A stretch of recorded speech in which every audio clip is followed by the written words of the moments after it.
Hello student, standard 7 subject computer.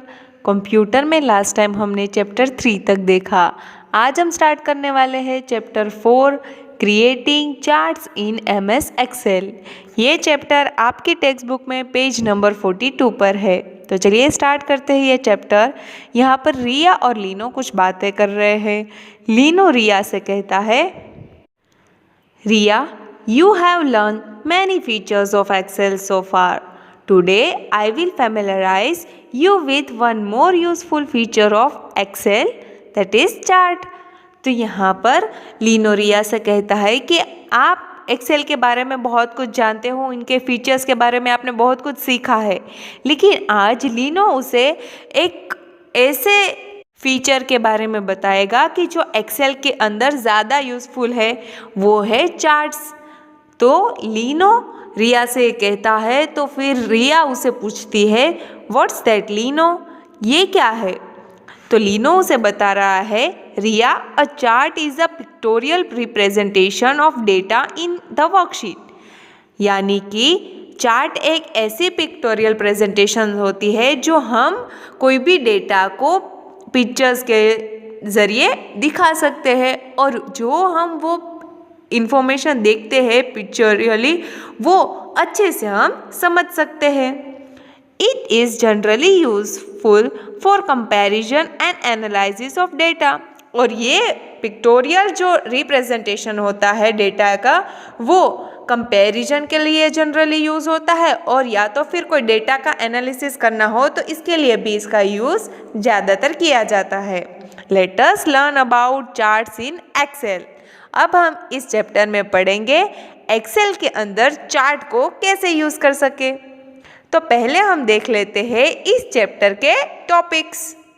इस chapter में हम ये कंटेंट्स समझने वाले हैं, elements of a chart, types of a charts, creating charts, changing the chart type, changing the chart layout, adding chart elements, changing the chart style, moving charts.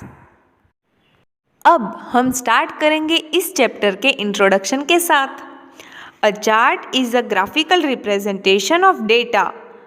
यानी कि chart एक ऐसा ग्राफिकल रिप्रेजेंटेशन है, यानी कि कोई भी हमारी जो इन्फॉर्मेशन है उसको हमें पिक्टोरियली प्रेजेंट करनी है हमारे वर्कशीट के अंदर, हमारे प्रेजेंटेशन के अंदर।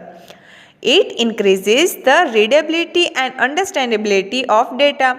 और इससे क्या होता है, हमारी जो इन्फॉर्मेशन रीड करने की जो कैपेसिटी होती है, अंडरस्टैंड करने की कैपेसिटी है, वो ज़्यादा इंक्रीज हो जाती है। इसको देखते ही हम अच्छे से उस टॉपिक को, उस इन्फॉर्मेशन को, उस एनालिसिस को अच्छे से समझ सकते हैं। A chart can also be used to compare a series of data over different time spans. और चार्ट से हम कोई भी सीरीज के डेटा को हम अच्छे से कंपैरिजन भी उसकी कर सकते हैं। Excel allows you to use the data entered in a worksheet to create a chart. और फिर एक्सेल के अंदर हम डेटा वर्कशीट के अंदर एंटर करेंगे और फिर उसका हम चार्ट क्रिएट करेंगे। You can place the chart either as a separate worksheet or embed in it the same worksheet that contains the data.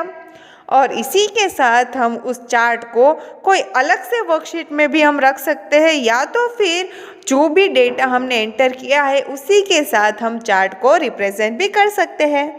तो इस तरह से हम एक्सेल के अंदर चार्ट बनाएंगे और उसको वर्कशीट के अंदर सेपरेट या तो साथ में उसको रख सकते हैं।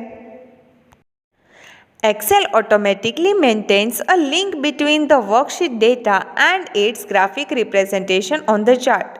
तो Excel के अंदर ऐसा ऑटोमेटिकली मेंटेनेंस है ही, जिसके दौरान जो लिंक उसे मिलती है वर्कशीट डेटा के ज़रिए, उसको वो ग्राफिक डेटा में कन्वर्ट करके हमें दिखाता है चार्ट के अंदर।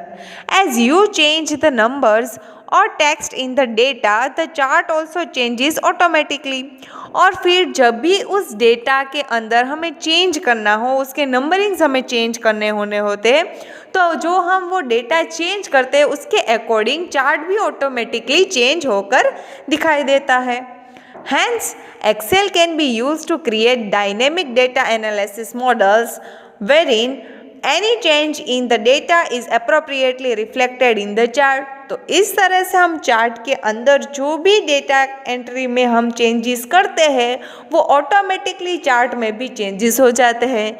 तो ये वर्क हमारे लिए बहुत ही इजी बन जाता है कि हम जो डेटा को हम चेंज करते हैं तो उसके साथ साथ जो उसका चार्ट बना है, पिक्टोरियल रिप्रेजेंटेशन बना है, वो भी अच्छे से चेंज होकर हमें दिखाई देता है हमारे वर्कशीट के अंदर, हमारे प्रेजेंटेशन के अंदर। तो इस तरह से चार्ट एक्सेल के अंदर बहुत ही यूज़फुल फीचर है।